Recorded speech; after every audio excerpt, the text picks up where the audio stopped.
ఇది రైస్ది. ఫస్ట్ ఎక్కడైనా ప్రాబ్లం వస్తే ఇక్కడ చూడాలి. ఇక్కడ కెపాసిటీలో రైస్ది 20 kg ఎంటర్ చేయాలి. దాని తర్వాత అవుట్ ఆఫ్లో 4 to 20 మిల్లీ ఆంపియర్స్ ఉందా లేదా చెక్ చేసుకోవాలి. దాని తర్వాత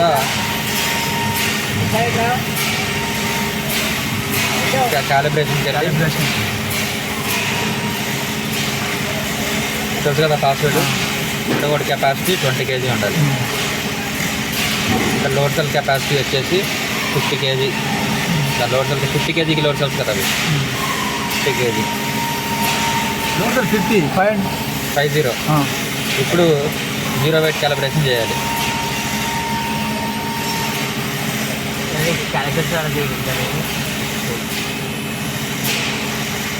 LCLB. ఓకే. ఇప్పుడు హాపర్లో వెయిట్ ఏమి ఉండదు. 0 క్యాలిబ్రేషన్. ఇప్పుడు లోడ్ అయ్యాలి.